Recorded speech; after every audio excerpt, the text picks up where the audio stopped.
Senate will come to order. Will the clerk please call the roll? Senators Baisley, Bridges, Excused. Buckner, Buckner,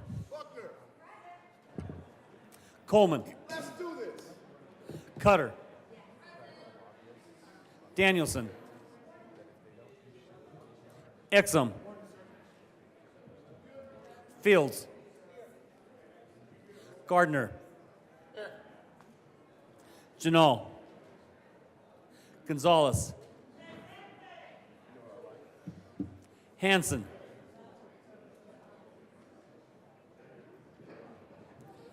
Hanson, Excused.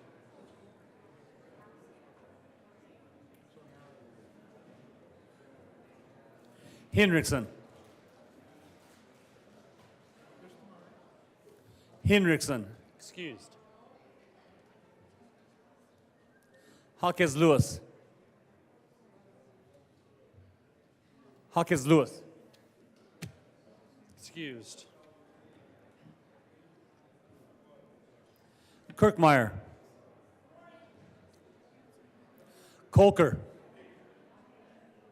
Liston, Lundeen, Marchman,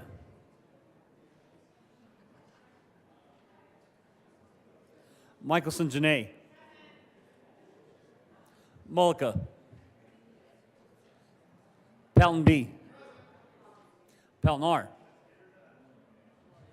Priola, Priola,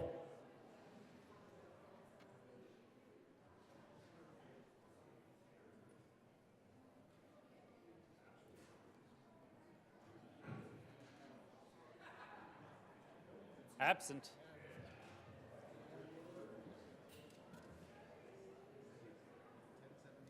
Rich, Roberts,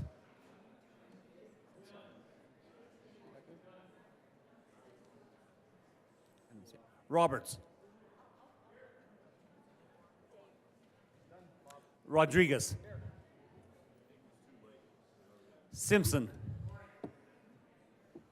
Smallwood, Sullivan, Van Winkle, Will, Winter, Senzinger, Hawkes Lewis,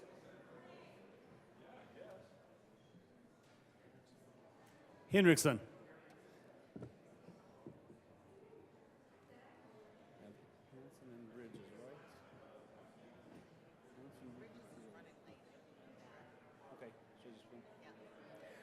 Mr. President, Here.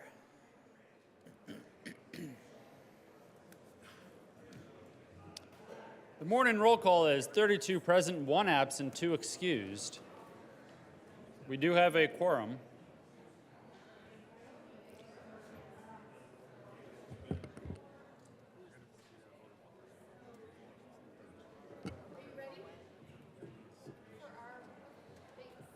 Majority Leader Rodriguez.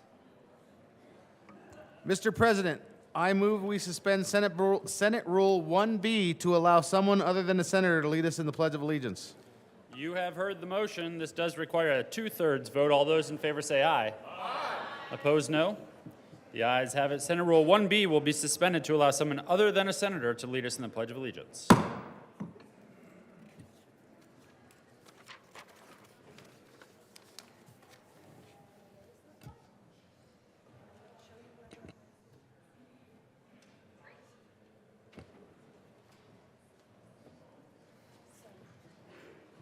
This is our microphone, so you're just going to speak right into there, and there's the flag.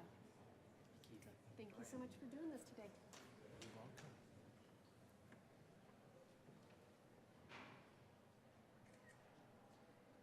I pledge allegiance to the flag of the United States of America and to the republic for which it stands, one nation, under God, indivisible, with liberty and justice for all. Thanks for being here. You're welcome. Thank you. Of course. Happy to have you. My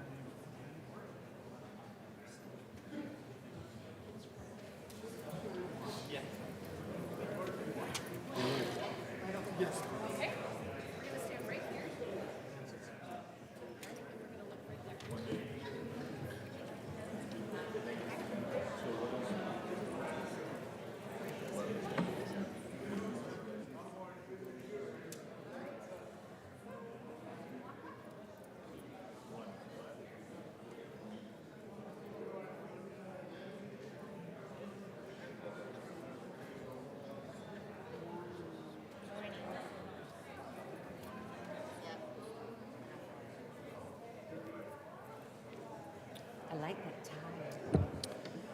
Members, today is IDD Awareness Day at the Capitol. This morning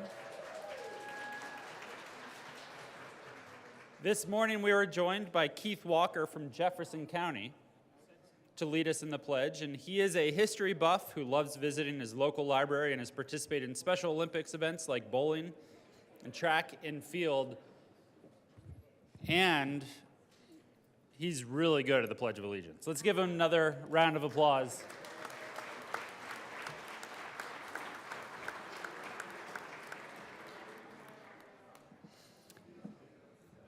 Approval of the journal. Senator Kolker.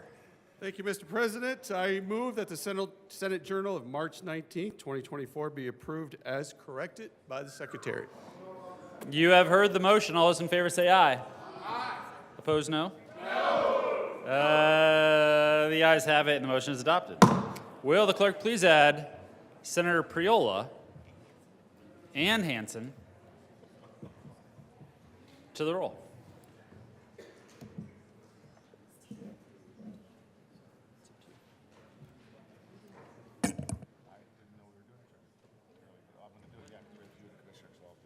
Senate Services.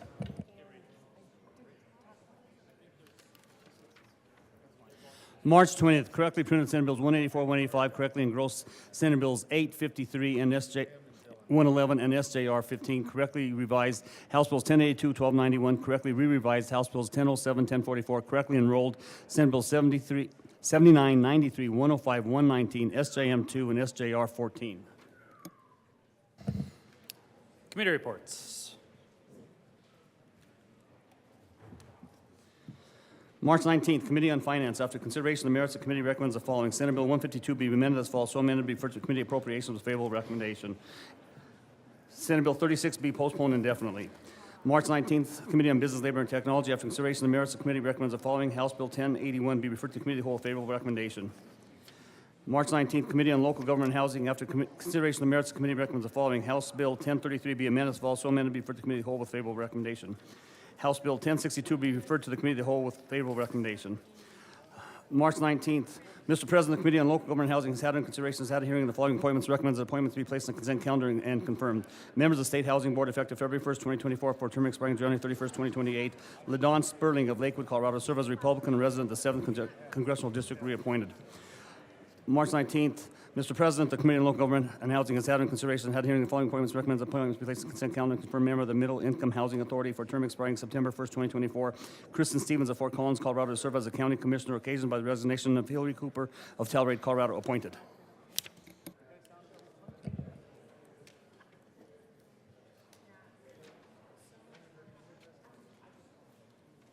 Introduction of bills. Senate Bill 186 by Senators Marchman concerning the classification of a coroner as a state trooper for the purpose of determining public employees' retirement association service retirement eligibility and benefits. Business, Labor, and Technology.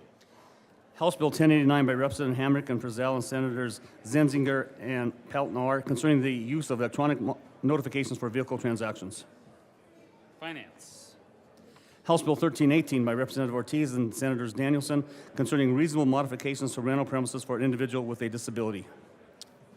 Local Government and Housing.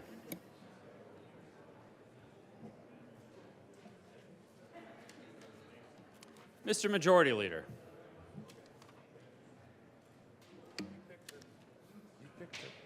Thank you, Mr. President. I move that we proceed out of order for some moments of personal privilege. You have heard the motion. All those in favor say aye. Opposed, no. The ayes have it. The Senate will now proceed out of order for the purposes of moments of personal privilege. Senator Zenzinger.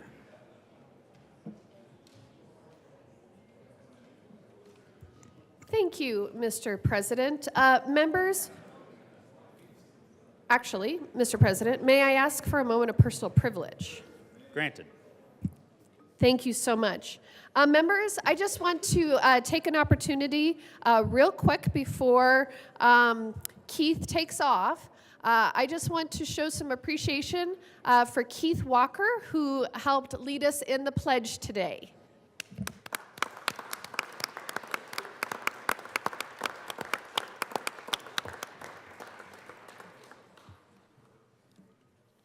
Senator Pelton. Thank you, Mr. President. I ask for a moment of personal privilege. Granted. Thank you. Today is Intellectual and Developmental Disabilities Awareness Day. There are almost 300 people here from all over the state to raise awareness about intellectual and developmental disabilities. A reminder that the IDD Awareness Luncheon is at the Denver Art Museum today, and you're invited to attend at 12 o'clock. This year, people with IDD are experiencing challenges due to major system changes and the ongoing shortage of direct support professionals who help them with their daily activities.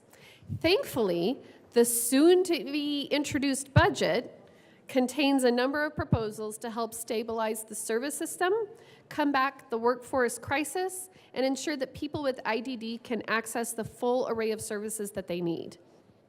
As policymakers, we must work with the IDD community to resolve the barriers they face and ensure an adequate workforce to meet the needs of all Coloradans, especially those with intellectual and developmental disabilities. We express our most sincere appreciation to people with IDD and the contributions that they bring to our communities and our state, and to the organizations and individuals and families who provide services, advocacy, education, and natural supports for their commitment to supporting and improving the quality of life for all Coloradans. Senator Pelton. Thank you, Mr. President. Today we recognize people with intellectual and developmental disabilities and the community of family members, researchers, advocates, educators, providers, case managers, and advocacy groups who work together to ensure that they have the supports they need to be fully included and live meaningful lives in their communities. And that's kind of how I became involved with this population. Being a county commissioner, I served on a board out in Sterling, Eastern Colorado Services, that took care of these people, and I grew to love this population of people. And people with IDD are identified by their strengths, abilities, and inherent value, not by their disabilities. Right. With the appropriate resources, services, and personalized support, they can do and make their own decisions about their own lives and meaningfully contribute to their communities just like people without disabilities. And this happened in Sterling. They had their own different businesses. They did laser engraving and different things, and they were a very big part of their community up there. So thanks to the work of the IDD community and state policymakers, we have made significant progress towards ensuring that everyone with IDD has access to the supports they need to reach their full potential. However, despite this progress, many still experience barriers to integration, employment, healthcare, education, housing, and other aspects of community life that we take for granted. Senator Zenzinger. Thank you, Mr. President. And members, we do have a tribute. We will wrap up by reading this tribute. And thank you very much for your attention today. This is always, for me, the most special day of the session. I truly enjoy the stories, the people that I meet, and the advocacy of this community. And this is a tribute in order to honor our community members. So the Senate and House of Representatives convened in the second session of the 74th General Assembly hereby extends heartiest congratulations and commendation to people with intellectual and developmental disabilities. On the occasion of IDD Awareness Day, we extend our recognition that people with intellectual and developmental disabilities are defined by their strengths, their abilities, and their inherent value. With appropriate resources, services, and personalized supports, they make decisions about their own lives and contribute to their communities. Community living is a fundamental and moral, civil, and constitutional right for people with IDD. IDD advocates, advocacy organizations, clinicians, researchers, policy analysts, community-based service providers, case managers, and direct support professionals work in partnership with people with IDD. Parents, families, the legislature, and state agencies to strengthen the service delivery system so people can live productive, healthy lives in the community. We encourage all Colorado to support their efforts and recognize this day of awareness. On request of Senators Rachel Zenzinger and Rod Pelton and Representatives Shannon Byrd and Ryan Armagost, given this 20th day of March 2024, State Capitol, Denver, Colorado, signed by President Steve Fenberg and Speaker of the House, Julie McCluskey. Thank you. Thank you.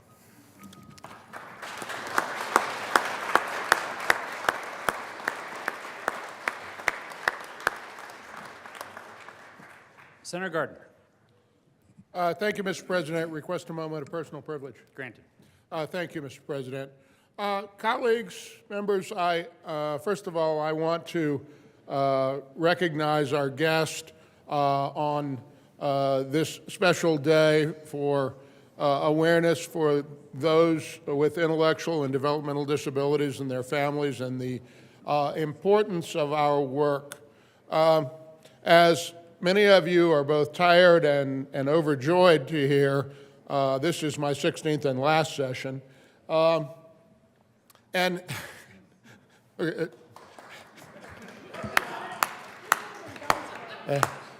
we could have been done today. But in all seriousness, the reason I have asked for personal privilege is to ask each and every one of you, colleagues, to take a moment today. If you don't know about the work of our community-centered boards, our case managers, and our advocacy groups in this community, take a moment to talk with them and learn about it.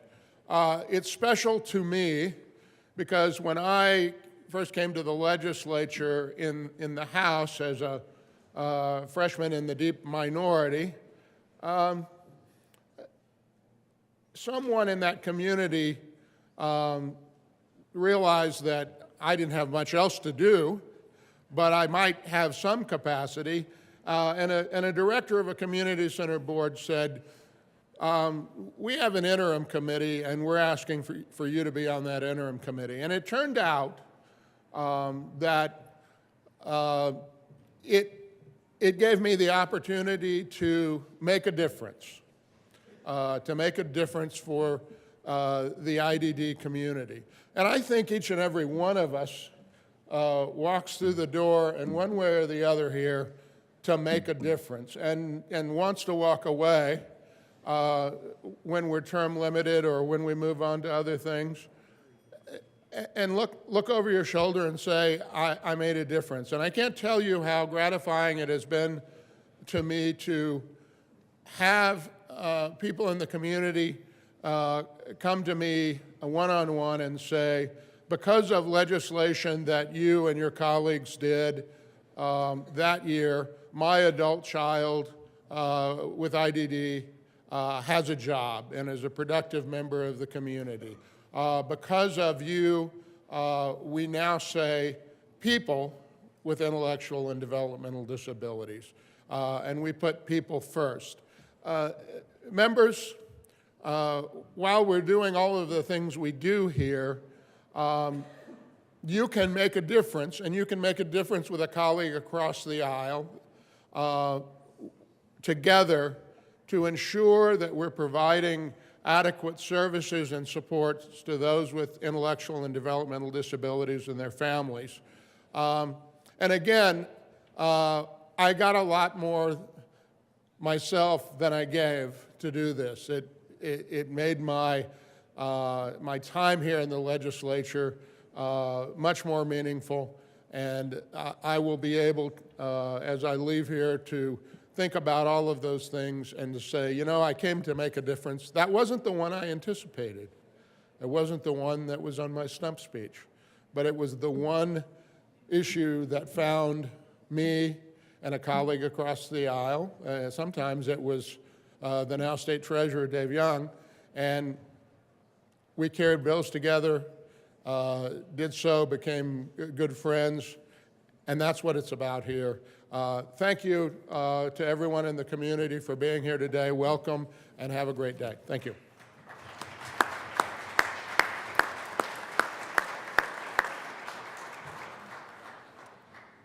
Thank you, everybody from the IDD community, for being here today. And especially thank you to Keith for doing such a great job in leading us in the pledge this morning. We are especially grateful we didn't have to listen to the regularly scheduled senator to do the pledge, which was Senator Gardner.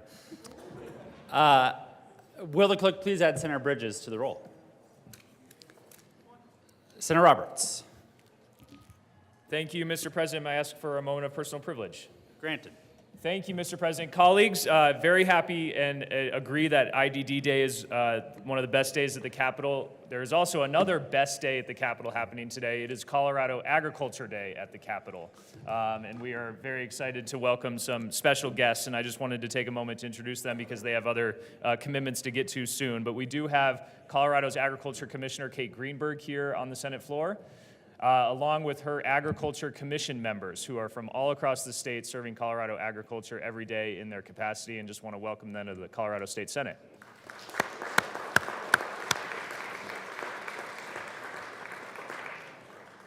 Senator Simpson. Thank you, Mr. President. Request a moment of personal privilege. Granted. Just to follow up on that, just an appreciation. You can tell I enjoy eating as much as anybody else. And the good work that the commission and the commissioner do in supporting the second biggest economic driver industry in the state of Colorado. It's really important, and I'm routinely up here advocating for agriculture. And know the commission, you have my support, and again, guiding a really important task that you all undertake, and welcome to the Capitol. Thank you.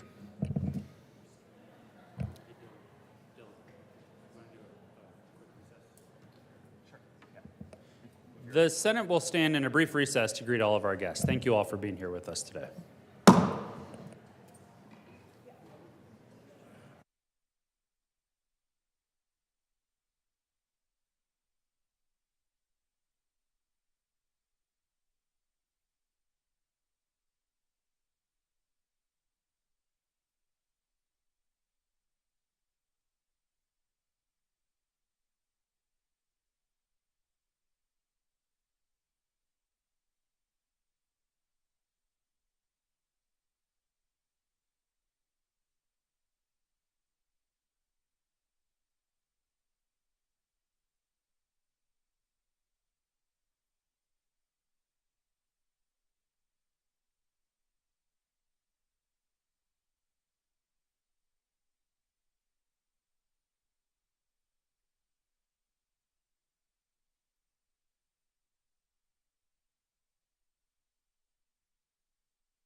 The Senate will come back to order.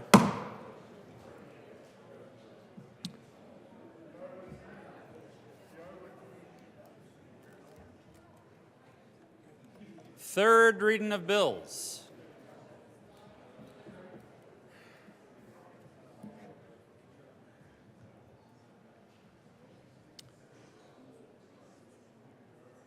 Members, we are now on third reading of bills. Will the clerk please read the title to House Bill 1291? House Bill 1291 by Representatives English and Joseph and Senators Roberts and Gardner concerning a licensed legal paraprofessional authority to represent individuals in certain domestic relation matters.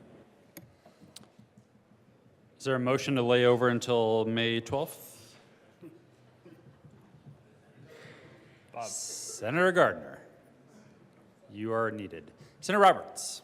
Thank you, Mr. President. I move for the passage of House Bill 1291 on third reading. Is there any discussion? See none, the motion before the body is the passage of House Bill 1291. Are there any no votes?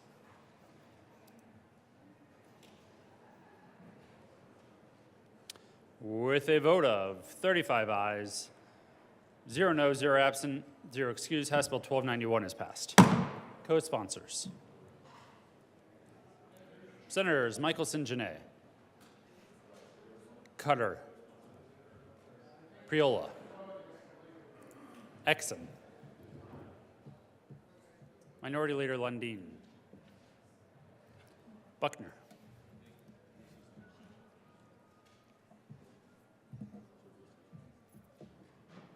with a, will the clerk please read the title to Senate Bill 111? Lucky number. Senate Bill 111 by Senators Coker and Hansen and Representatives Leiter and Young concerning a reduction in the valuation for assessment of qualified senior primary residence real property. Senator Colker. Thank you, Mr. President. I move Senate Bill 24-111 on third reading and final passage and ask for an aye vote. Is there any discussion? Senator Van Winkle. Thank you, Mr. President. And while I appreciate the substance of the bill, making the senior homestead exemption portable, something that we ought to do, something that we should have done long ago, there are two flaws with it that I see, and that is the reason why I'll be voting no.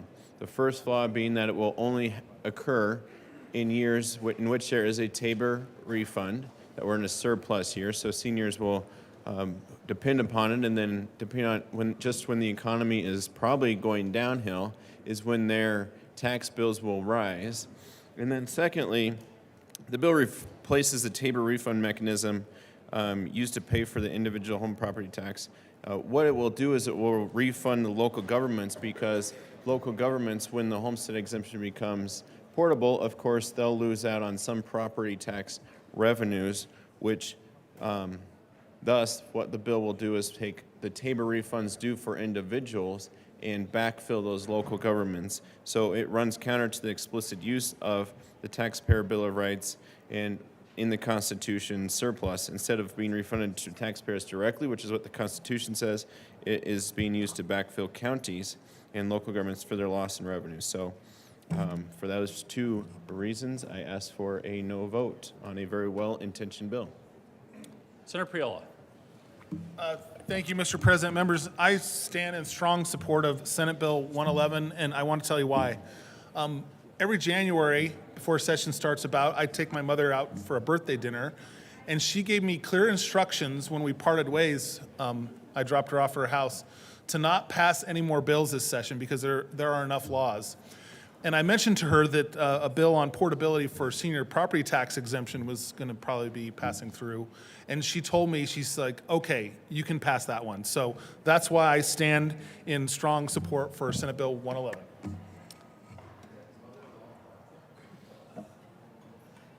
See no further discussion. The motion for the body is the adoption of Senate Bill 111. Are there any no votes? Senator Van Winkle. Will. Baisley, Rich, Smallwood, Minority Leader Lundin, Liston, Pelton B, Pelton R,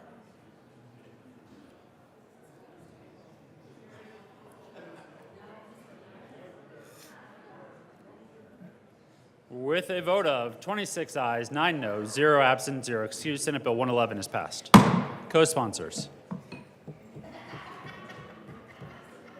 Senators Priola, Michelson Janae, Buckner, Jaquez Lewis, Fields, Cutter, Winter, Gonzalez, Hinrichsen, Marchman, Sullivan, Zenzinger, Janal, Exum, Malika, Bridges, Roberts, Coleman. Please add the president. Will the clerk please read the title to Senate Bill 53?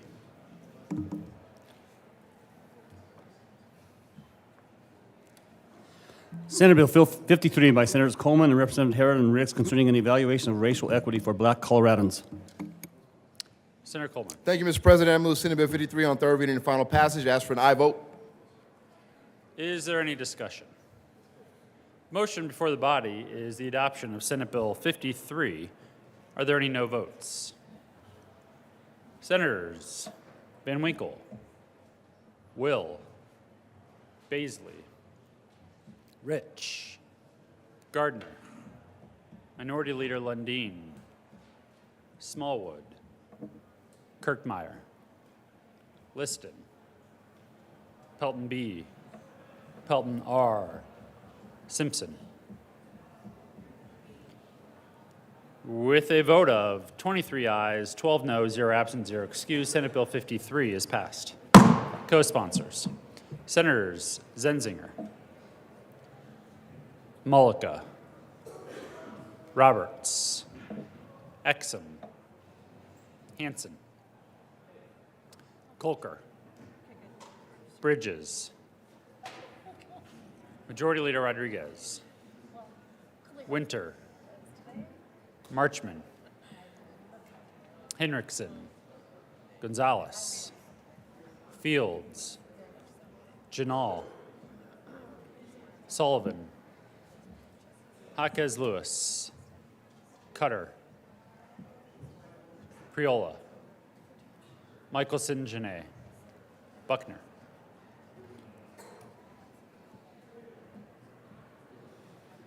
Will the clerk please read the title to Senate Bill 8?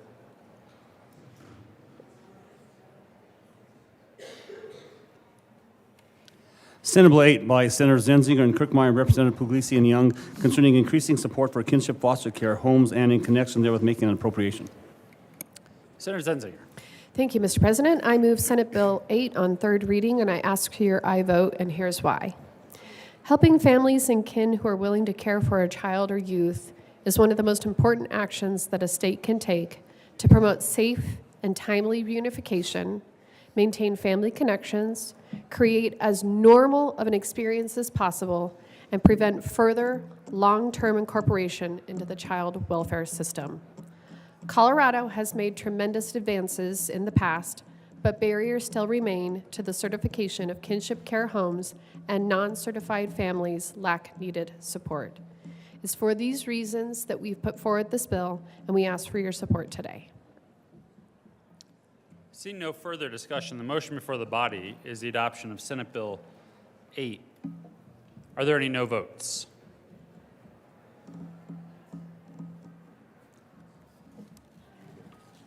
Right, good job. With a vote of 35 ayes, 0 noes, 0 absent, 0 excused, Senate Bill 8 is passed. Co-sponsors. Senators Will, Hanson, Bridges, Gonzalez, Rich, Pelton B, Pelton R, Minority Leader Lundin, Malika, Roberts, Smallwood, Coleman,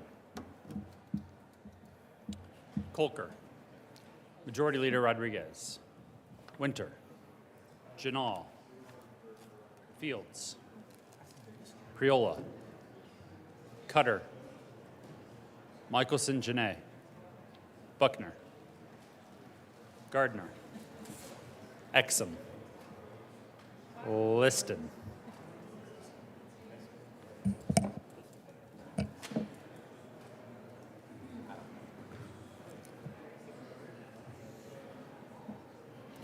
Please have the president.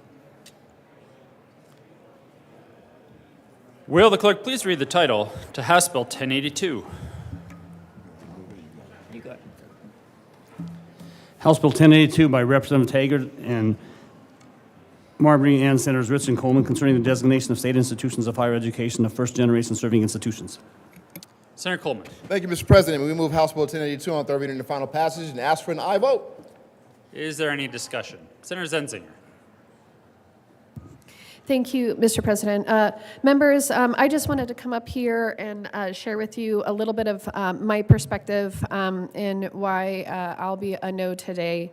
I think that the aims of the bill are very well intentioned, and I support that.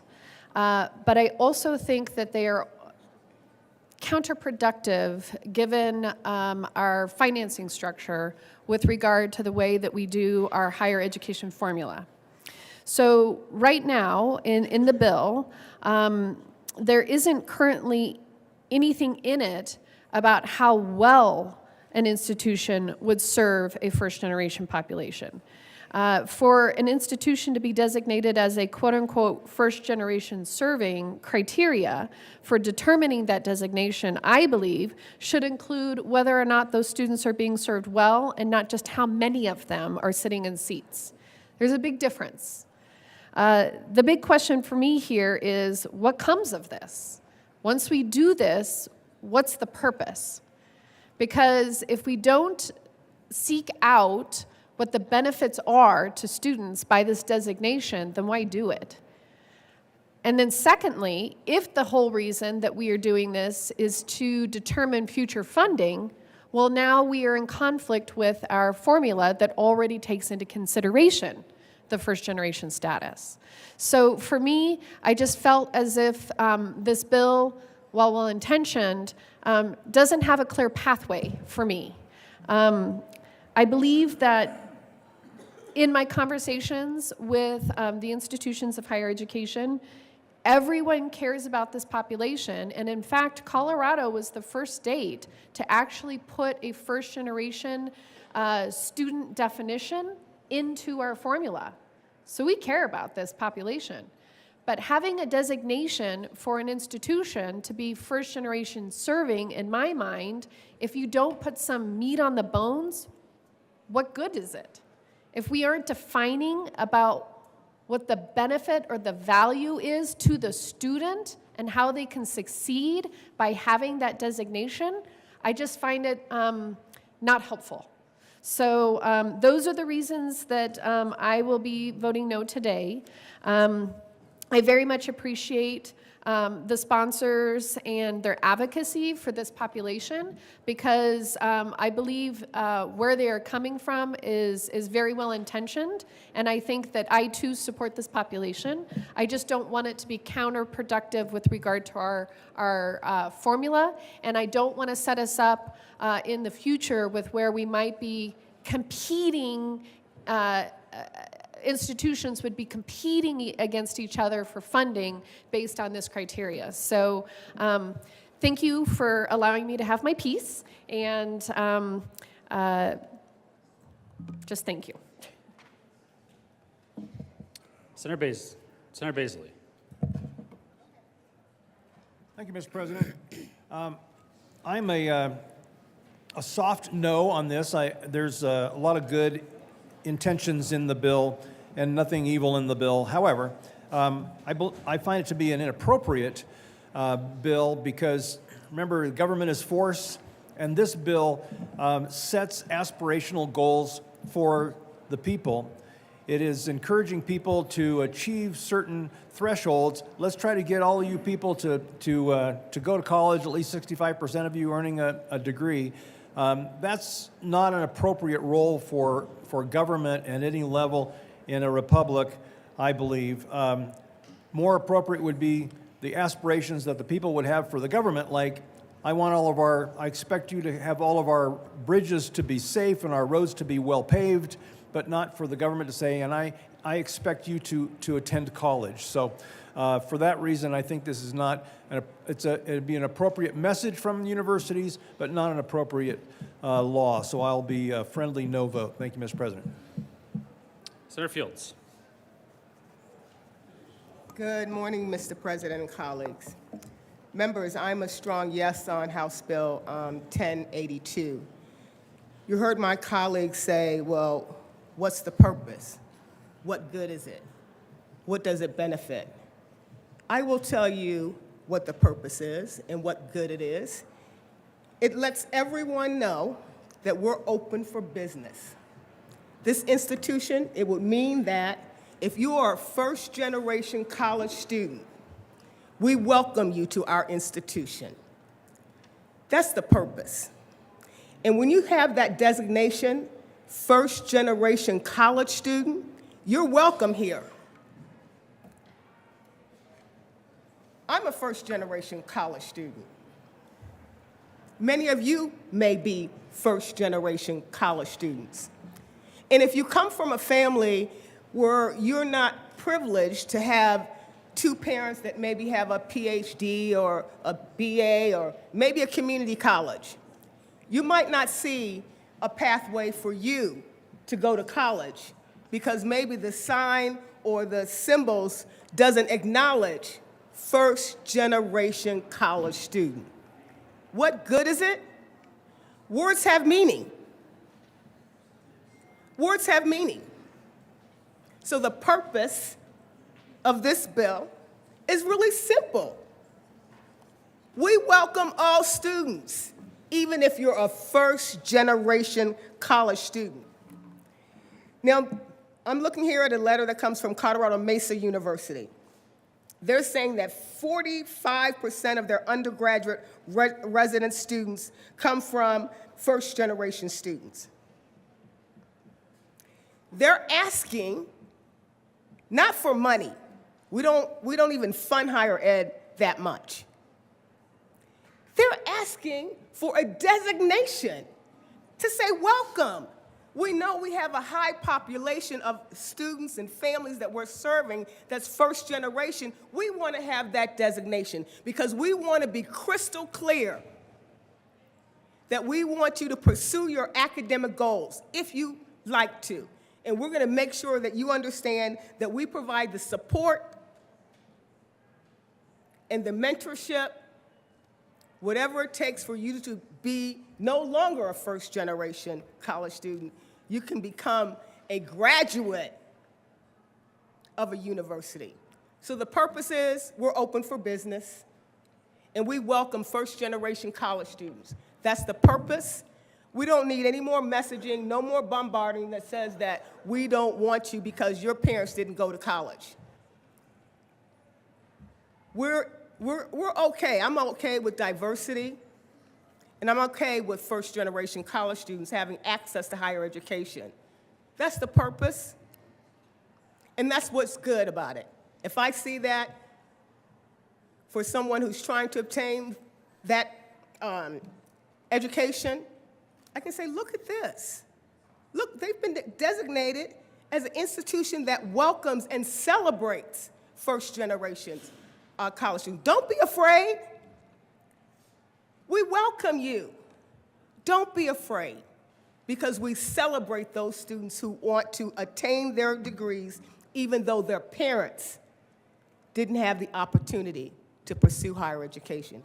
Members, there's no reason that you should be voting no on House Bill 1082. Senator Zenzinger. Thank you, Mr. President. I would agree with everything that the prior speaker just said, except that in the bill, it's only based on the count. That's it. There's no accountability for the universities once they get this designation. There's no accountability that says we've earned this designation because we promise our first-gen students a suite of services, or we've earned this designation because we are going to uplift and support our first generation students through a series of supports or scholarships or whatnot. There is no definition tied to this designation other than the count. And that's my problem, is that if all you have to do is have them to get the designation, then it's a little hollow. I want accountability. I want that if you get this designation, you're demonstrating that you not only have them, but they succeed. You not only have first-generation students, but they graduate. You not only have first-generation students, but you support them, and you have in writing how it is that you support them. It's not that I disagree with the designation. I think the designation is a good thing. I agree that if an institution is designated as being first generation, that sends a really strong message to a student that they are welcomed and that that is a place where they will probably be successful. But it's a probably, because we didn't put anything behind it. We didn't tie the designation to accountability. We didn't put any definition to it other than a number. If you have a certain number of first-generation students, you are designated. But there's no accountability that goes with that, that says that we are then going to support them in a particular way to be successful. That is my critique of the bill. It is not the designation itself, or that the designation would be a good thing. It just needs more accountability tied to it, in my opinion, in order for it to be an effective and useful designation. We have lots of different designations in our state, but all of those other designations are tied to outcomes and performance measures, which I think is really important. Because if we're going to tell the world that we believe in a certain set of values, then we need to back it up with accountability, in my opinion. So I think this is a good start.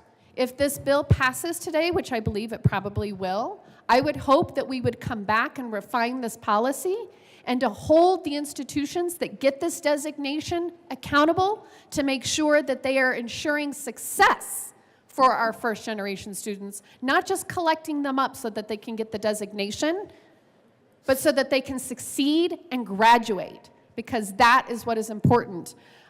We need to be uplifting all of our students in this state. And I would hope that we could continue to work on this policy into the future. Senator Exum. Thank you, Mr. President. You know, in our history, sometimes folks, first-generational folks, were not acknowledged. This bill gives them an opportunity to be acknowledged. If you want to count that as a number, and we just acknowledge that you're here. You don't have to be a superstar. We acknowledge that you're here, and we appreciate your presence, and we want to give you a chance to succeed. Thank you, Mr. President. Seeing no further discussion, the motion before the body is the adoption of House Bill 1080. Senator Gonzalez. Thank you, Mr. President. I've gone through and over the course of this discussion, went and looked at 1082. I went and looked at this bill in order to try to understand where the conflict is. As I'm listening to the senator from Arvada speak about how this is going to impact or not impact funding, and also the importance of being recognized. And what I just want to remind folks about is that for those first-generation college students, for folks who are navigating systems for the first time, sometimes that seal, sometimes that designation, sometimes those words carry impact. I think two things can be true at the same time. I think that we can absolutely continue to ensure that the institutions are working to achieve parity and being held to account. I certainly think this institution has some work to do to achieve parity, to ensure that this is a welcoming space for everyone. As we continue to do the work, let us also lift as we rise. Let us also create this seal of acknowledgement, this designation, a way to open a door and say welcome. Ask for an aye vote on the bill. Senator Bridges. Thank you, Mr. President. I wasn't sure if I was going to come down here to talk about this because everything that my colleague from Jefferson County said is correct. That being said, everything that my colleague from Denver said is also correct. This is an important step to take. We should acknowledge institutions that serve first-gen students. We should fund institutions that graduate first-gen students. We should recognize schools that do a great job of bringing those folks in, and we should reward schools that do a great job of sending those folks along with a degree. And this bill is about that first part, which is really important. But speaking as a member of the Joint Budget Committee, speaking as someone who is the former chair of the Senate Education Committee, who has worked extremely hard on trying to make sure that our Colorado workforce has that advanced certificate, that advanced degree that allows them to work here in the state when 3/4 of all jobs require some kind of education beyond high school, and not just a class, but an actual certificate or degree. We need to make sure that these schools that welcome first-gen students give those students that certificate and that degree. I will be a yes on this bill today because it is critical we acknowledge these institutions, but I will be fighting in the Joint Budget Committee to make sure that institutions that graduate these students are the ones that receive the funding that they deserve. Thank you. Seeing no further discussion, the motion before the body is the adoption of House Bill 1082. Are there any no votes? Senators Van Winkle, Gardner, Baisley, Minority Leader Lundin, Smallwood, Zenzinger. With a vote of 29 ayes, 6 noes, 0 absent, 0 excused, House Bill 1082 is passed. Co-sponsors, Senators Roberts, Mullica, Kolker, Exum, Liston, Gonzalez, Danielson, Winter, Fields, Priola, Cutter, Buckner, Michelson Janae, Jaquez Lewis.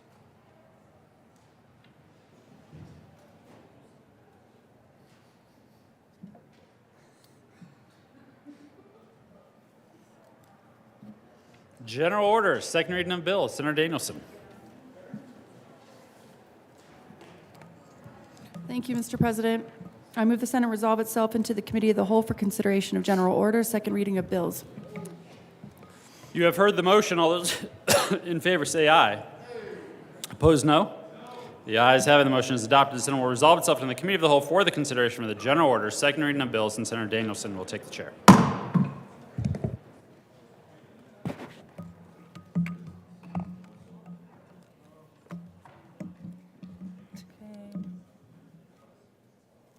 You're going me just throw that away. Yeah.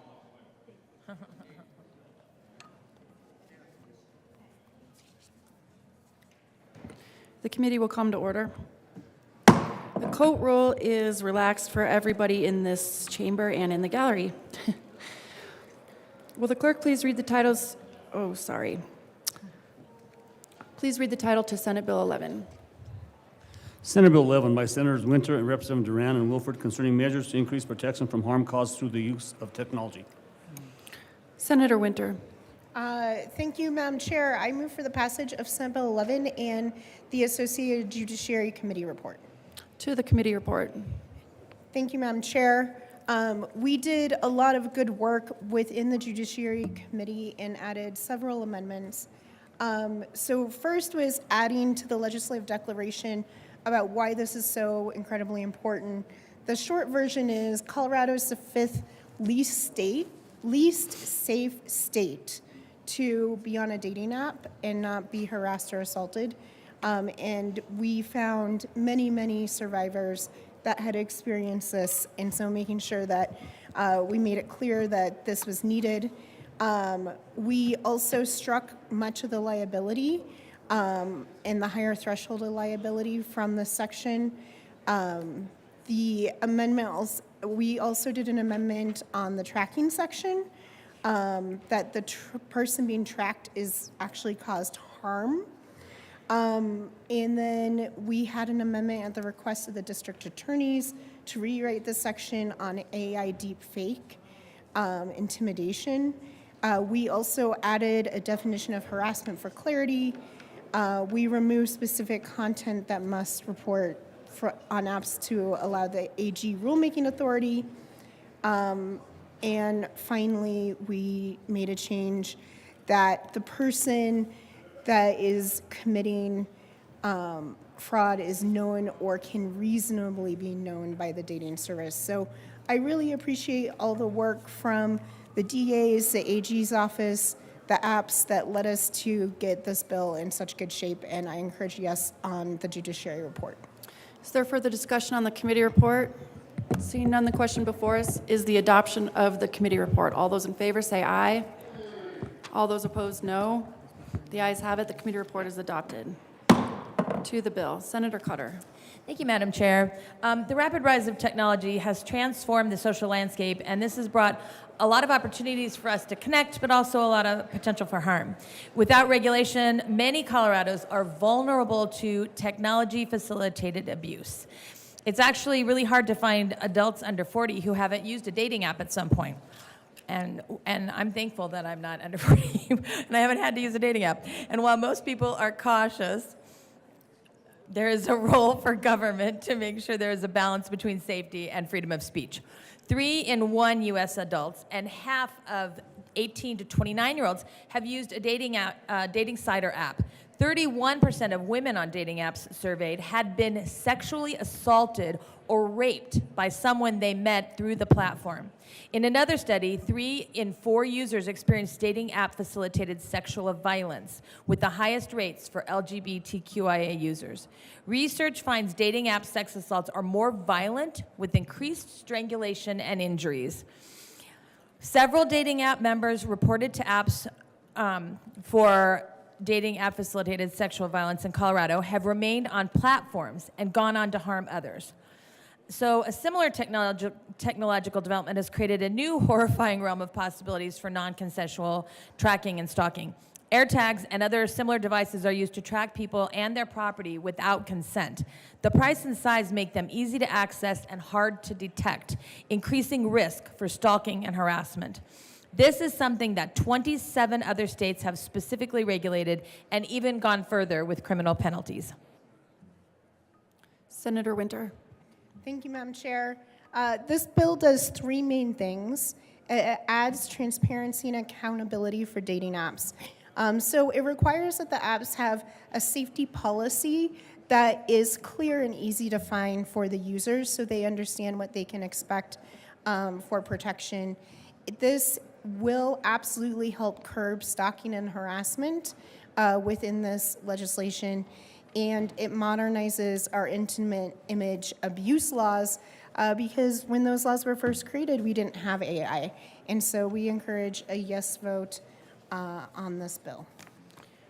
Thank you. Seeing no further discussion, the question, is there further discussion? This is just on the bill. Senator Baisley.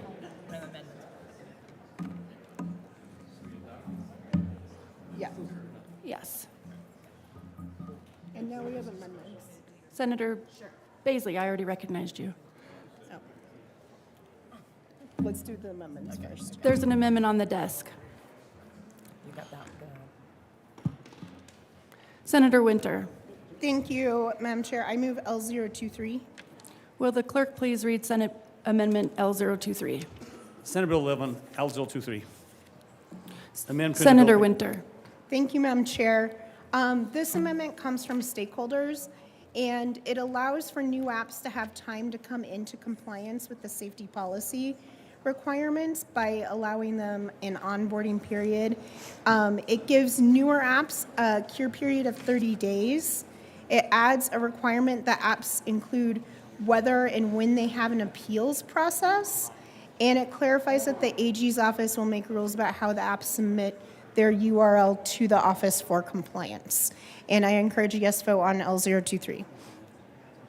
Is there further discussion on Amendment L023?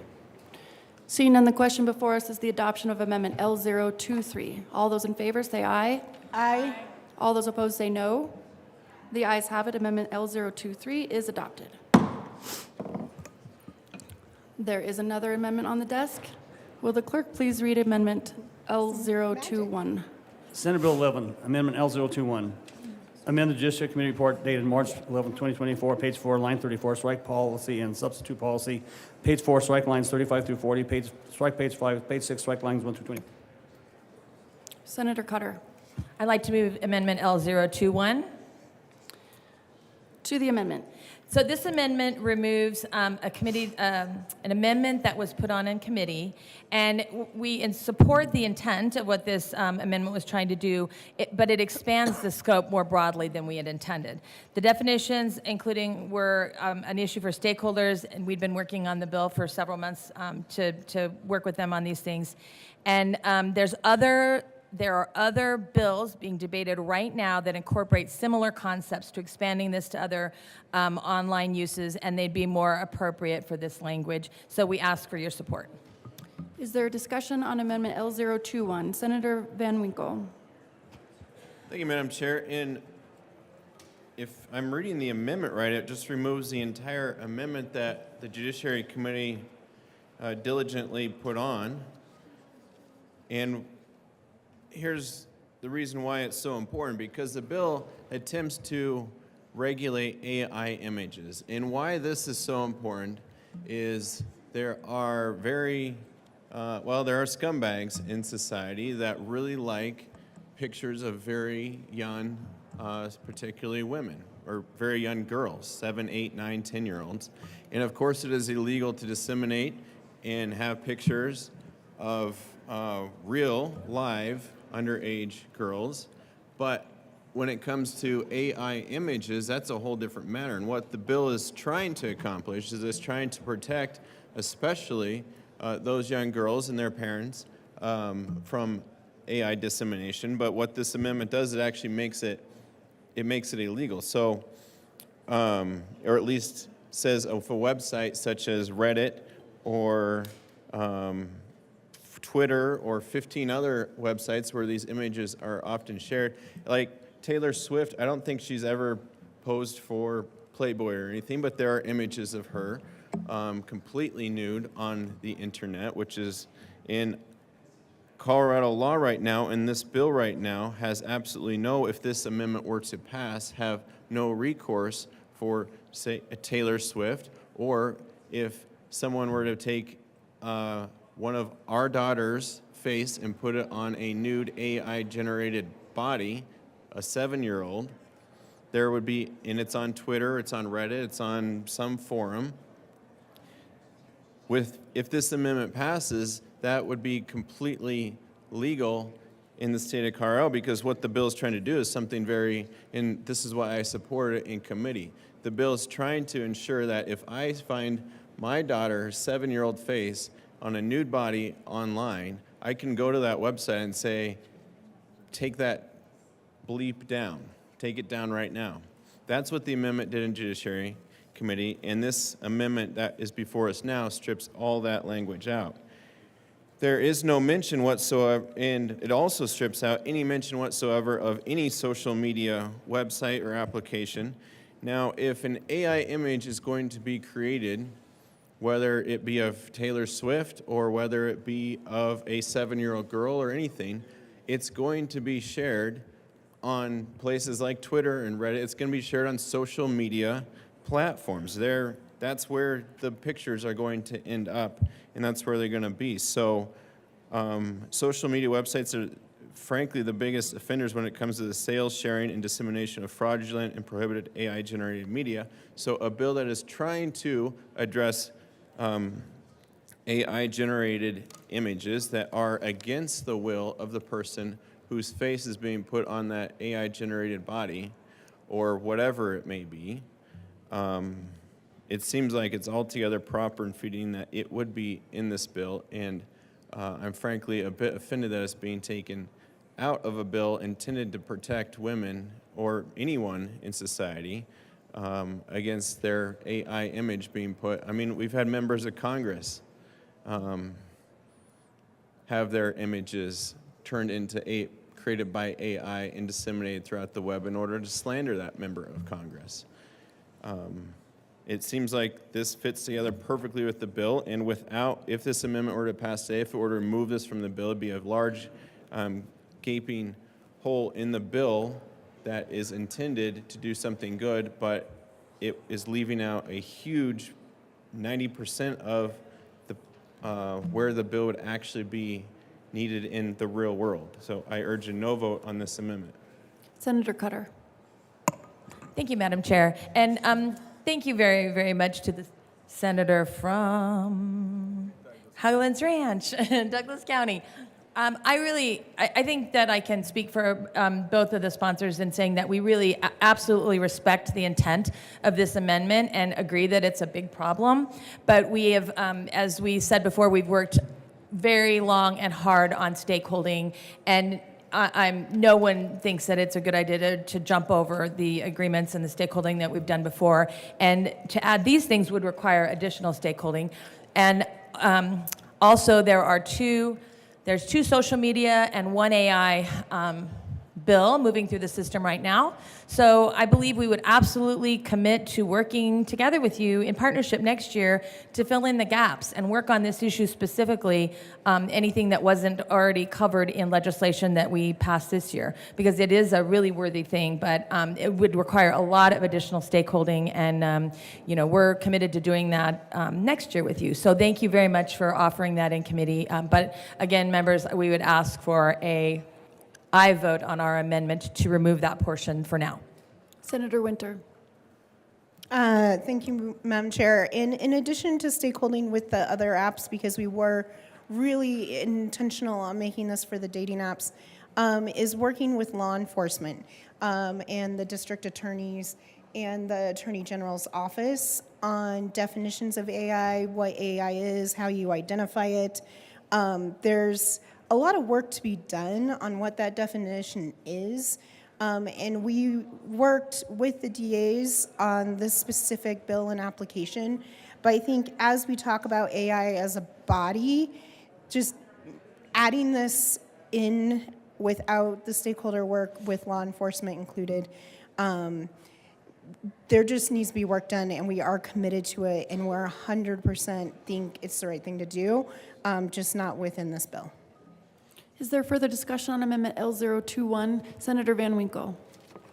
Thank you, Madam Chair. And I would just urge, I would urge the sponsors of the bill that this bill, if it requires additional stakeholders, then let's do it, because the bill is, quote, concerning measures to increase protections from harm caused through technology. Then you go to page 9 of the bill, and there's this entire section about computer-generated or digitally altered sexual images, which means a photograph, film, videotape recording, digital file, or reproduction that depicts an actual person who appears to be engaging in speech or conduct in which a person did not engage, and so is realistic that a reasonable person would believe it depicts the actual speech or conduct of the person. And again, this is all within the nature of a sexually altered image or sexually altered video.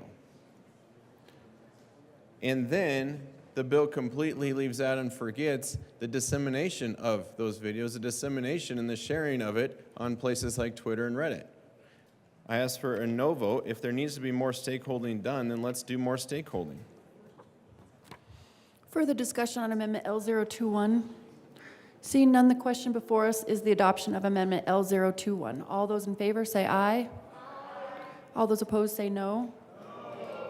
The ayes have it, and Amendment L021 is adopted. To the bill. Senator Gardner. Thank you, Madam Chair.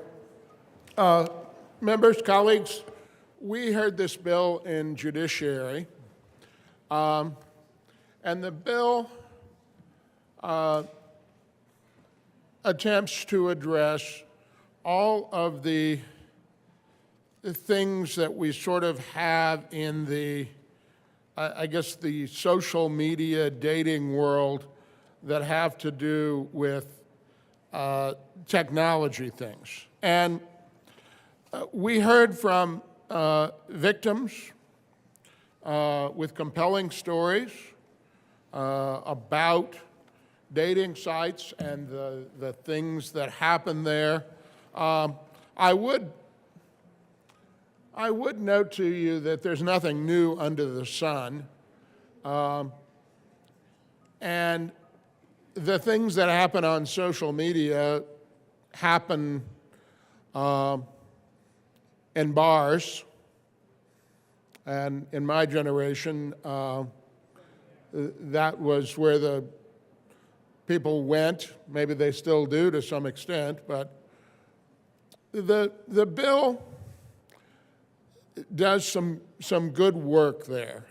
The bill needs a lot of work still. I was the single no vote in Judiciary on the bill, and my chief objection was that it created an additional and specific statutory private right of action against social media dating sites. There may be a time when that becomes appropriate, but the bill right now it strikes me as not mature enough in how it gets to the conduct of the dating sites and what they can and can't do and what they can and can't control, imposing liability. Now, I want to point out to you that just because we don't create a statutory private right of action with special damages and attorney's fees and costs, it doesn't mean that there isn't a cause of action for their negligence or outrageous conduct at common law. In fact, there is a case pending in Colorado for a social media site that the facts remain to be found by a jury, but the allegations are that they failed to take reasonable steps with respect to someone who was using the site who had engaged in sexual assault and did so repeatedly and so forth. So it is not like there's no cause of action if this bill didn't have one. But the creation of new private causes of action with, again, special damages, generally treble damages and attorney's fees and cost, and calling it a deceptive trade practice, creates all sorts of difficulties. And so I requested, when asked what my principal objection was, I requested that the private right of action piece of this bill be removed, and that I thought I could see my way clear to support the bill if that happened. There's an amendment on the desk. Will the clerk please read Amendment L024? Senate Bill 11, Amendment L024. Senator Gardner. Thank you, Madam Chair. I move L024. To the amendment. Thank you. So L024 removes the private cause of action and places back on the Attorney General the enforcement of the provisions of the bill, which I think is appropriate at this point because we need to figure out what can a dating site do in controlling it. And the problems are this. A bad actor signs up on a dating site under a particular name, under a particular email address, and engages in misconduct. And a site, if it's diligent, removes that person. Well, I think all of you are astute enough to know that all you got to do is go get a new Gmail address, adopt a new name, you could use a new photo. And then it becomes very difficult for the site to control that conduct. I'm not saying it can't be done, it's just it makes it much more difficult. So I appreciate the sponsors being willing to entertain this amendment. I think with this amendment, I will be able to support the bill. I think it still and continues to need some work. I'm sure the House Judiciary Committee will spend many, many hours and read, perhaps the chairman of that committee will read each and every line and each and every word, as he often does, to sort things out. And I suspect it'll be back here for concurrence with House amendments if it's successful. I ask for an aye vote on L024, and if it is adopted, I will be able to change my no vote to an aye vote today. Senator Winter. Thank you, Madam Chair. And the sponsors are encouraging a yes vote on this amendment from the good senator from El Paso County. We believe that this bill is still meaningful and will make a difference in protecting survivors, and ask for you to vote yes on this amendment. Is there further discussion on Amendment L024? Seeing none, the question before us is the adoption of Amendment L024. All those in favor say aye.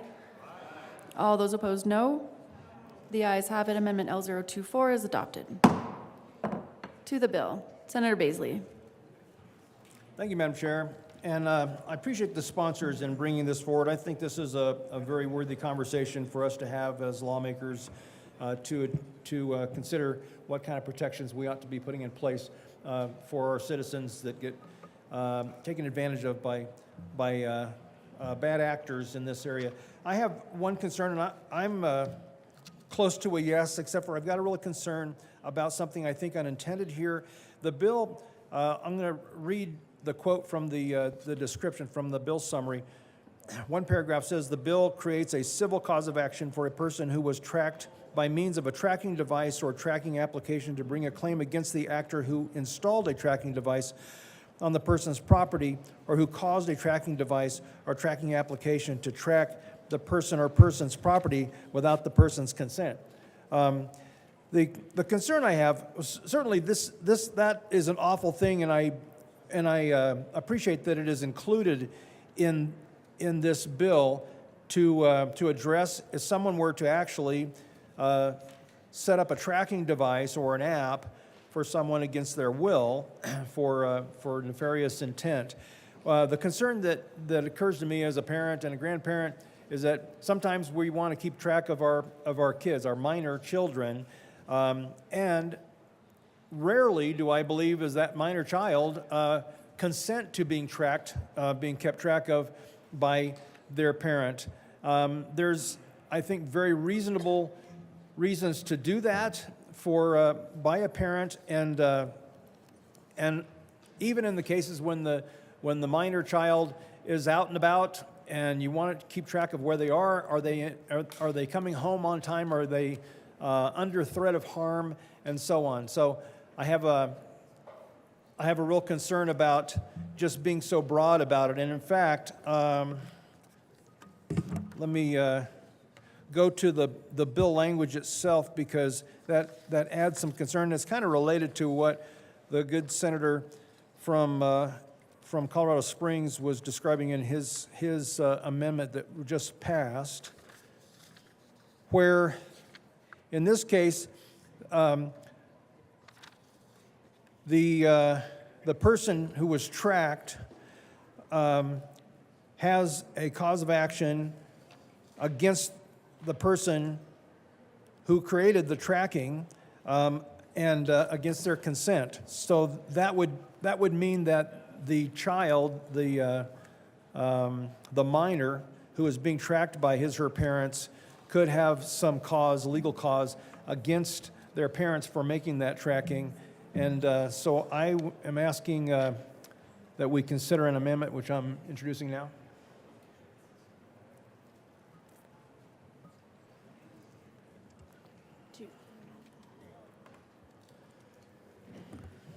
There's an amendment on the desk. Will the clerk please read Amendment L025? Senate Bill 11, Amendment L025. Senator Winter. Thank you, Madam Chair. First, sorry, does the good senator want to move his amendment? Senator Baisley. Thank you, Madam Chair, and thank you for the accommodation to my colleague from Westminster. Yeah, all this does is... If you could please move the amendment. Oh, thank you. Yes, I move L025. Okay, to the amendment. Thank you, Madam Chair. So all the amendment does is it allows for an exception to be made for the parents of a minor child to use tracking devices. And by the way, that would include even a smartphone, and because that's an app which is included in the language of the bill, but to allow a parent to keep tabs on where their minor child is through their smartphone as well. That would be an accommodation made by this amendment. Thank you. Senator Winter. Thank you, Madam Chair. And because the bill still says that there is action if there is harm being caused, and this does not change the definition of harm being caused, and you can make an argument that a minor child cannot consent to being tracked for good reasons, we are asking for an acceptance of this amendment and a yes vote while we send it to the House and continue the conversation around the definition of minor and what the exact age should be. Is there further discussion on Amendment L025? Senator Baisley. Thank you, Madam Chair. Yeah, I think we really ought to think long and hard before we place ourselves as government in between the child and the parent and the child, and trying to displace the authority of the parent in determining whether something is good for that child, that minor person, or not. And I don't believe that the age of a minority is in question. It's quite defined, but I think for every reason we ought to stop as a state from trying to become the parent. We're not the parent. We're the government, and we serve the people. We're not the government, and we parent. You asked for a yes on this. You asked for a yes on this? Yes. I withdraw everything I just said, and I appreciate that because I guess I heard one thing and did not hear everything. Senator So my Baisley. apologies to my good colleague from Westminster. Senator Winter. Yes, thank you, Madam Chair. We're asking for an aye vote on this amendment. Thank you. Is there further discussion on Amendment L025? Seeing none, the question before us is the adoption of Amendment L025. All those in favor say aye. Aye. All those opposed, no. The ayes have it. Amendment L025 is adopted. To the bill, Senator Van Winkle. Thank you, Madam Chair. And there is one more piece to concerning measures to increase protections from harm caused through technology that's not addressed in the bill, and therefore I present an amendment. There's an amendment on the desk. Thank you. Will the clerk please read Amendment L020? Amendment 11, L020. Senator Van Winkle. Thank you, Madam Chair. In this amendment, it's rather long. The meat of it is in If section. you could please move the amendment Thank you, Madam Chair. I move L020. to the amendment. Thank you. And what this is it basically says, and it's all in section B, lines 25 through 29, that age must be verified prior to accessing content that is deemed already in Colorado law to be harmful to a minor. So a Colorado law in 249602 here actually does have a definition of computer or internet, things on the internet or a computer that is, quote, harmful to minors. And it means any picture, image, graphic image file, or other visual depiction that, taken as a whole or respect to the minor, appeals to the purient interest, arousal interest in nudity, sex, or excretion. It depicts, describes, represents in a patently offensive way, and it continues on. Essentially, it defines content online that is harmful to a minor. What this amendment does is it just simply says if a website is basically promoting material that is harmful to minors or would be harmful to minors, that it must verify the age prior to accessing the content. So there's a lot of websites that, you know, if you want to go to them, like a Denver Post, you have to click through something first to read certain stories. It says, yes, I'm over 18, or yes, there's offensive, there was a hit and run accident, and there's an offensive or picture that could be harmful to a minor. You have to click something. It's simply asking for that. And it wouldn't be, of course, for the Denver Post or anything like that. Those companies already are doing that for very graphic images that might be on their site. This is simply essentially an age gate for sites that are offering materials such as basically pornography that would be harmful to a minor. Senator Cutter. Thank you, Madam Chair, and thank you again for your suggested amendment and your concern for the safety and well-being of young women in particular. But this is, again, beyond the scope of what we're trying to do here. We have a much more of a narrow focus that we are comfortable with and have been working on.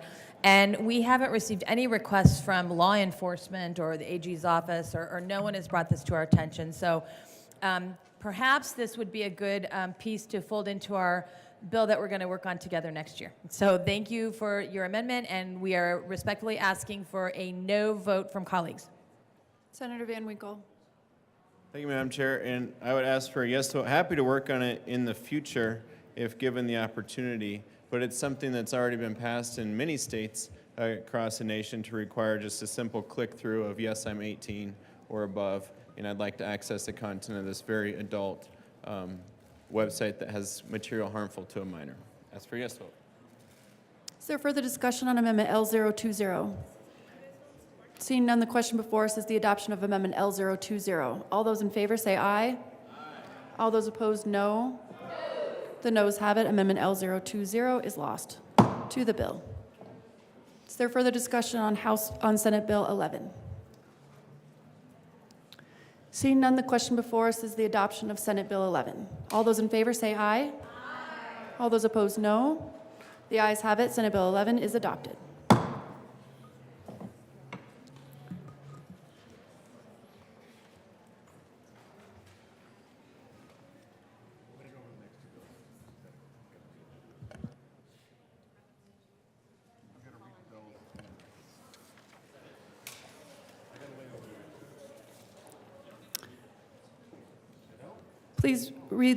Please read the title of Senate Bill 81. Senate Bill 81 by Senators Cutter and Representative Kipp and Ruttenell concerning measures to increase protections from perfluoroalkyl and polyfluoroalkyl chemicals. Thank you. Mr. Majority Leader. Thank you, Madam Chair. I move to lay over Senate Bill 81 and Senate Bill 100 until Thursday, March the 21st, which is tomorrow. The motion is to lay over Senate Bill 81 and Senate Bill 100 till tomorrow. All those in favor say aye. Aye. All those opposed, no. The ayes have it, and the bills will be laid over at the Majority Leader's request. Mr. Majority Leader. Thank you, Madam Chair. I move the committee rise and report. The motion before the body is to rise and report. All those in favor say aye. All those opposed, no. The ayes have it. The committee will rise and report.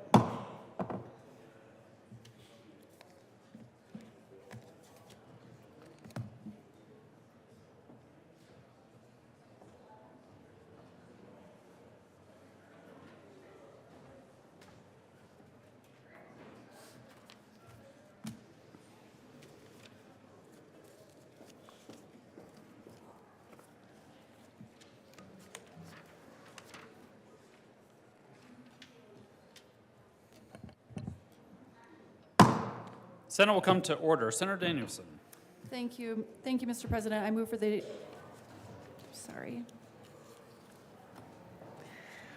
The committee has met and had a number of bills under consideration. Will the clerk please read the report? March 20th, Mr. President, your committee of the whole begs leave to report has had under consideration the following task bills, being the second reading thereof, makes the following recommendations around Senate Bill 11 as amended, passed on second reading and ordered engrossed and placed in the calendar for third reading and final passage. Senate Bills 81 and 100 laid over until March 21st, 2024, and retaining their place on the calendar. Senator Danielson. Thank you, Mr. President. I move for the adoption of the report. There is an amendment at the desk. Will the clerk please read Amendment 1 to Senate Bill 11? Senate Bill 11, S001. Senator Van Winkle. Hey, Mr. Chair, I move S001. To the amendment. And what this does, members, if you recall, in Judiciary Committee, we added an amendment on, and what that amendment did is it offered a way for parents to get offensive, artificially created images of their young daughters off of social media sites such as Twitter and Reddit. And on the Committee of the Whole report here, it shows that we stripped that amendment, which we did on second reading. And I very much like the amendment that gives parents a way to get offensive material of their own children off the internet. And so I ask for a yes vote. Is there any discussion? Seeing none, the motion is the adoption of S001. Are there any no votes? Senators Zenzinger, Janal, Majority Leader Rodriguez, Hansen, Danielson, Mullica, Jaquez Lewis, Sullivan, Henriksen, Marchman, Buckner, Michelson Janae, Cutter, Priola. Please have the president.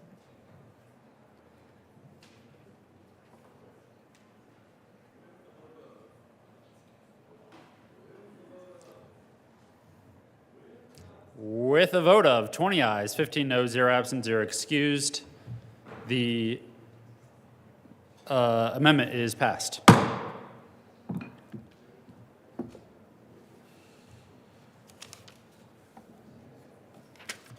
There's another amendment at the desk. Will the clerk please read S002? Senate Bill 11. Senator Van Winkle. 002. Thank you, Mr. President. I withdraw S002. The amendment has been withdrawn. The motion is the adoption of the Committee of the Whole report. Are there any no votes? Dave, you can't vote.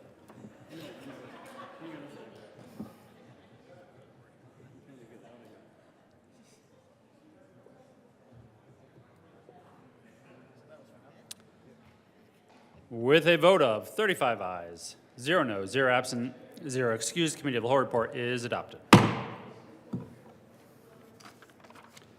Senate Bill 11 is amended, passed on second reading, order engrossed, and placed on the calendar for third reading and final passage. Senate Bill 81, Senate Bill 100 laid over until March 21st, retaining their place on the calendar. Consideration of resolutions. Will the clerk please read the title of House Joint Resolution 1020? House Joint Resolution 1020 by Representatives Velasco and Hernandez and Senators Jaquez Lewis concerning the recognition of Latina Advocacy Day. Senator Jaquez Lewis. Thank you, Mr. President. I move House Joint Resolution 1020. To the resolution. Mr. President, I would like to ask for the resolution to be read at length. Will the clerk please read HJR 1020 at length? House Joint Resolution 24-1020 by Representatives Velasco and Hernandez and Senators Jaquez Lewis concerning the recognition of Latina Advocacy Day. Whereas Latina Advocacy Day celebrates 18 years of mobilizing Latinas and Latinos from across Colorado, a legacy that has helped amplify Latina and Latino votes to address the structural inequities that have historically affected their communities. And whereas Latinas and Latinos are among the most impacted people when assessing the negative outcomes of inequitable health care, housing, and economic policy. And whereas Latinas and Latinos represent more than 24% of Colorado's population, some legislative districts have even greater percentages of Latina and Latino voters and constituents. Therefore, events like Latina Advocacy Day are essential to improve parity of representation in the statewide legislative body. And whereas the average age of Latinas and Latinos in the state is 12 years old, and the fastest growing population of K-12 students in the state is Latinas and Latinos, who already make up a majority of students in urban and rural school districts across the state. And whereas Latinas and Latinos are a critical part of the state's economy, Latina and Latino workers are backbone of the Colorado tourism industry and the construction industry. They also work in agriculture and are small business owners, teachers, child and elder care providers, first responders, healthcare workers, advocates, legislators, and innovators. And whereas Latinas and Latinos already constitute the largest non-white demographic group in 2024, to foster future Latino-Latina political leadership, we must create the infrastructure for the Latino-Latina community to access statewide policy today.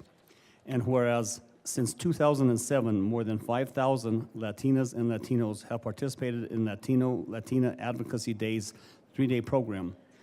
And whereas involving Latinas and Latinos in the policy-making process ensures that the voices and lived experiences of all Coloradans are respected and honored. And whereas community efforts like Latina Advocacy Day help create better policies that impact the daily lives of all people in our state, now therefore, be it resolved by the House of Representatives of the 74th General Assembly of the State of Colorado, the Senate concurring herein, that we, the members of Colorado General Assembly, recognize the achievements of Latinas and Latinos and honor their contributions to Colorado's long history of political engagement and role in the policy-making process. 2, that we pay tribute to past and current Latina Advocacy Day participants who have traveled to the Colorado State Capitol from across Colorado to ensure representation and the just treatment of Latina communities in Colorado, and that we devote ourselves to creating a Colorado that will one day work for all through parity of representation in the statewide legislative body. Be it further resolved that copies of this joint resolution be sent out to the Colorado Organization for Latina Opportunity and Reproductive Rights and Voces Unidas de las Montañas. Senator Jaquez Lewis. Thank you, Mr. President. Colleagues, we had hundreds of Latinas from around the state visit us on Monday. We do this every year. Latinas are the fastest growing small business sector in the state of Colorado. We also happen to be the community that is most impacted by industrial threats, public health threats. However, we are a proud community, and we ask for your support today in recognizing Latino Advocacy Day 2024. The motion is the adoption of House Joint Resolution 1020. Are there any no votes?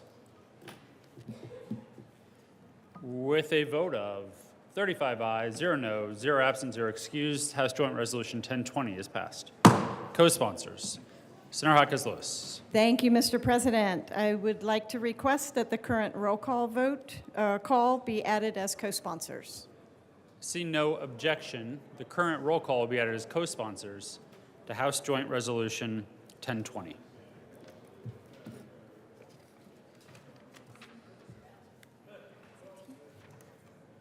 Message from the House. March 20, 2024. Mr. President, the House has adopted and returns herewith SJR 24015. Announcements. Senator Buckner. I have an announcement, Mr. President. Senate Education Committee will be meeting at 1:30 room 357. We have a reappointment, and we also have one bill, Senate Bill 156. And I would also ask to like for a moment of personal privilege. Granted. Thank you, Mr. President. Colleagues, I have a really special friend with me today, and I would love for her to stand. She is over to the right, and her name is Amanda Gordon. I am so proud of this beautiful, brilliant business owner. She is the first Black woman in the state of Colorado to own a car dealership.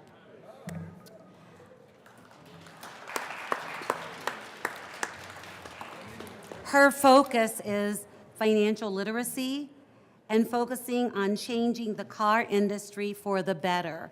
Her car dealership is on Evans, and I just heard cousin Will over here saying he needed a new car.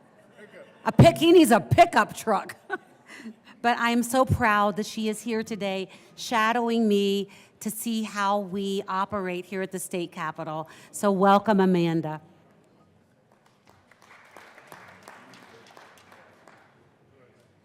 Senator Fields. Oh, Senator Fields. Thank you, Mr. President. Members of the Senate Health and Human Services Committee, we will meet upon adjournment. That will be in, let's make it 11:05.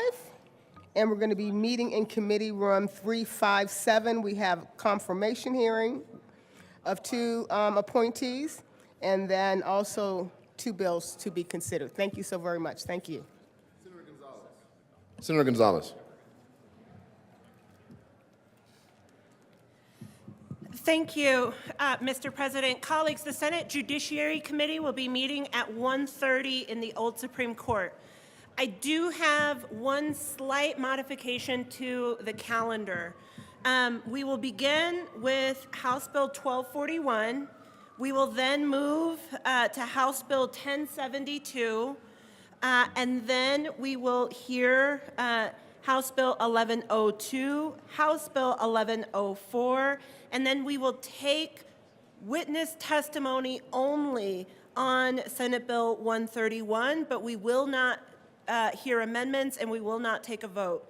We will hear amendments and take a vote at a later date. Again, the order is as follows: 1241, 1072, 1102, 1104, and 131. Thank you very much, Mr. President. Senator Fields.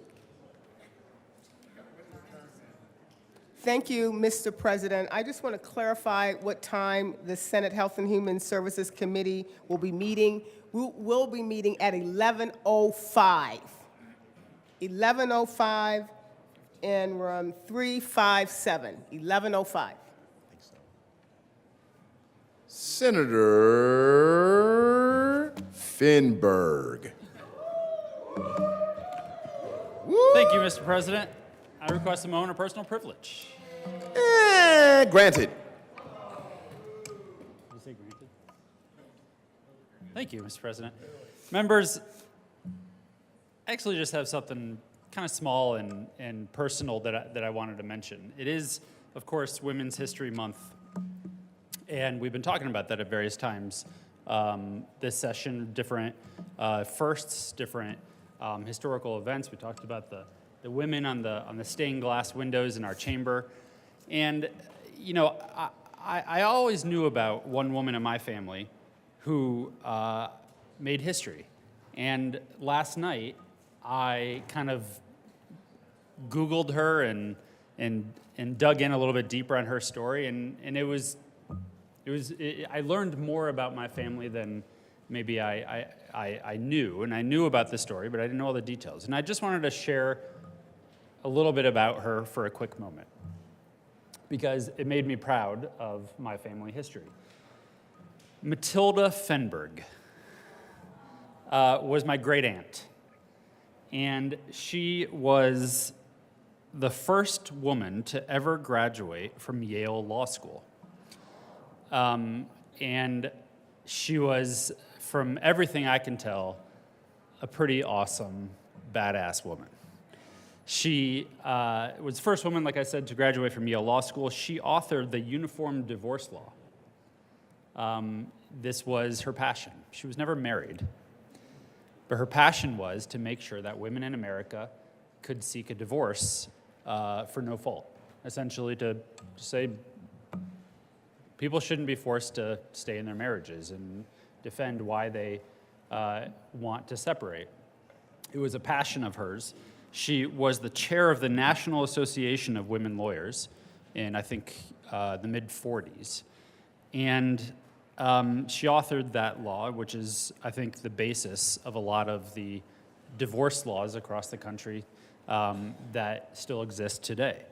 She was also an associate for Clarence Darrow and helped him try many very famous cases, including probably his most famous, perhaps the most famous criminal trial, which was the Leopold and Lowe murder trial.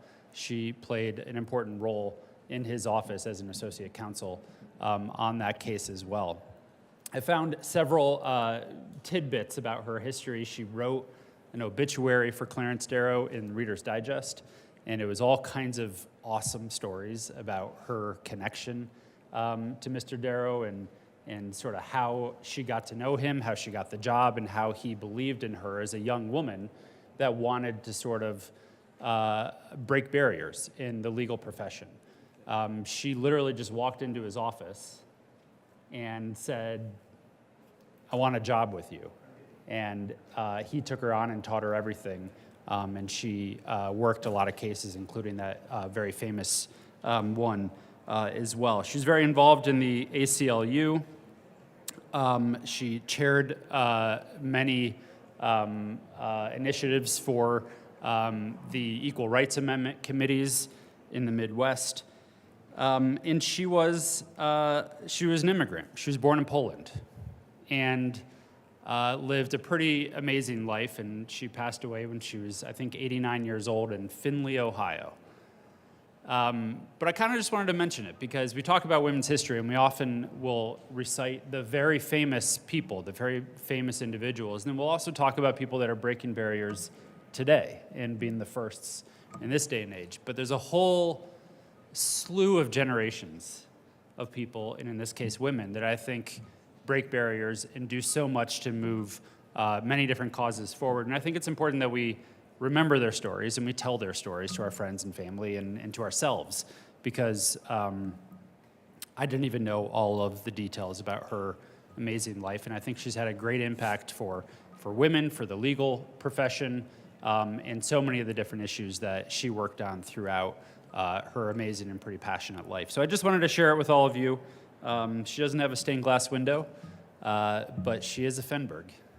And she, I think, did a lot and should be marked in some people's minds as an important leader today, given that it is Women's History Month. Thank you, Mr. President.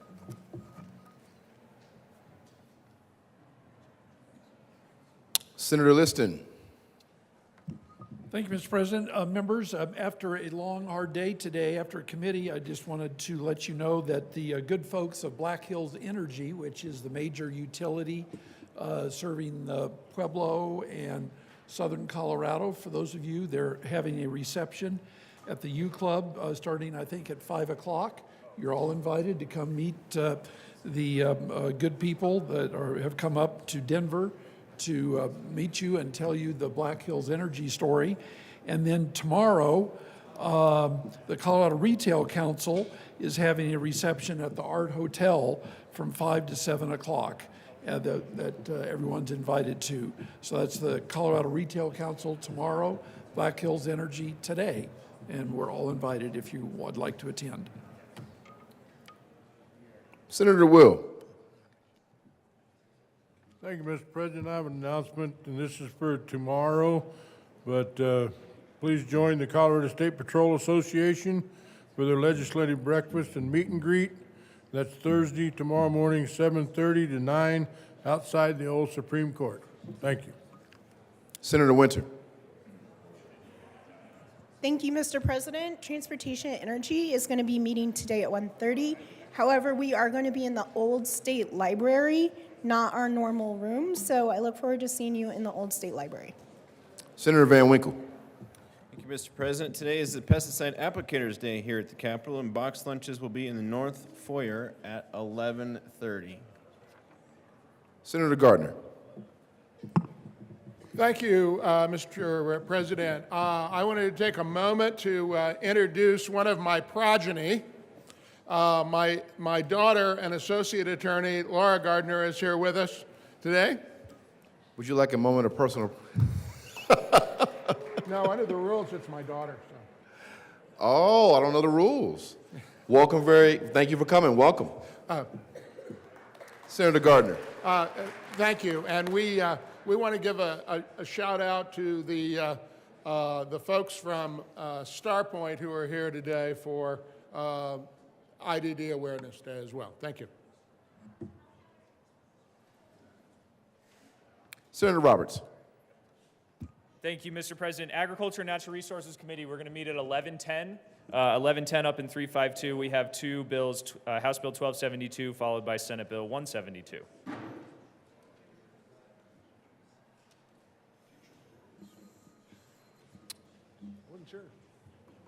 Majority Leader Rodriguez. Thank you, Mr. President. I move the Senate adjourn until 9 a.m. Thursday, March 21st, 2024. You heard the motion. All those in favor say aye. Opposed, no. The ayes have it, and the Senate will adjourn until 9 a.m. on Thursday, March 21st, 2024.